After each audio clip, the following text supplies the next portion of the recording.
Je m'appelle Paco Pinchon, j'ai 22 ans. Je prépare un CAP électricité. J'ai préparé ce CAP parce que j'ai raté le concours infirmier. Ça m'a permis de découvrir un métier que je pensais pas faire, que je pensais pas aimer surtout. Et au final, j'en tire que des bénéfices. Alors moi j'étais dans un lycée privé à Narbonne et c'est vrai que c'était beaucoup plus dur que le CFA. Le CFA, il y a beaucoup plus de liberté. On peut par exemple, c'est vrai, on peut sortir le téléphone dans la cour, c'est bien. Les profs sont beaucoup plus sympas qu'au lycée aussi. Après le diplôme, certainement ouvrir une entreprise avec mon frère qui est plombier lui. Et voilà, faire rénovation de maison, pourquoi pas construire des maisons aussi. Je m'appelle Léo Dalbon, j'ai 19 ans et je prépare un BP à la suite de l'obtention de mon CAP il y a 2 ans au CFA de Lézignan-Corbière en maçonnerie. J'étais au lycée en seconde générale et j'en avais marre d'apprendre des choses que je ne pouvais pas mettre en pratique.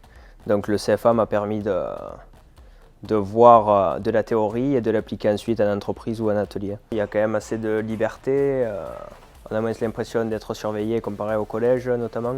C'est plus du cas par cas au CFA. Au lycée, on a l'impression, ou au collège même, que les profs sont là pour faire avancer ceux qui travaillent et ne font pas attention à ceux qui sont un peu moins à l'aise à l'école. Alors qu'au CFA, c'est beaucoup plus personnel la prise en charge. Après l'obtention de mon BP, je me dirige vers un BTS en études et économie de la construction. Alors je m'appelle Thomas, j'ai 19 ans et actuellement je prépare un CAP de monteur installateur sanitaire, donc en plomberie.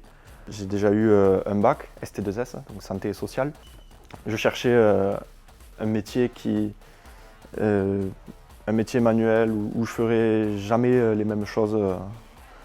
Enfin un métier vachement diversifié. Je ne me voyais pas repartir 2 ans ou 3 ans ou plus sur des études où je devais rester toute la journée assis sur une chaise à écouter quelqu'un parler parce que c'est pas quelque chose qui me plaisait. Du coup, j'ai décidé de partir en apprentissage comme ça. Je suis la plupart du temps au travail plus qu'à l'école, donc ça me permet d'avoir l'impression de faire quelque chose de constructif, quoi.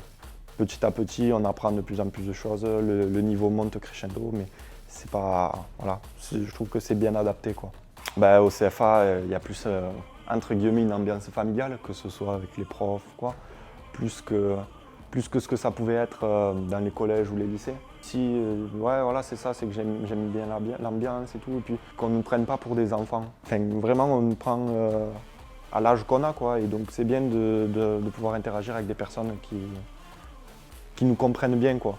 Voilà, je pense partir dans un CAP d'installateur thermique. Et après ça, très probablement que je partirai sur un BP. Alors moi je m'appelle Léa Gilles, j'ai 21 ans, je prépare un diplôme de BTS études et économie de la construction et j'ai également obtenu mon bac STAV, sciences et technologies de l'agronomie du vivant. Alors tout d'abord parce que ça nous permet d'acquérir des connaissances techniques et spécifiques à un domaine tout en étant payé, donc en ayant un salaire. Et également ça me permet d'avoir une expérience professionnelle. Si je dois ne pas obtenir mon BTS, j'aurai toujours une ligne sur mon CV à remplir avec mon expérience professionnelle acquérie pendant cette formation. Tout d'abord, on est beaucoup plus autonome. Voilà, les professeurs en CFA savent très bien qu'on est là pour notre projet professionnel, donc ils nous laissent beaucoup plus à l'autonomie. Et parce qu'on a aussi plus de responsabilités. Du fait qu'on alterne entreprise et CFA, c'est mieux. Les professeurs sont habitués au milieu professionnel, donc ils savent exactement ce qu'on attend de nous et vers quelle direction nous diriger.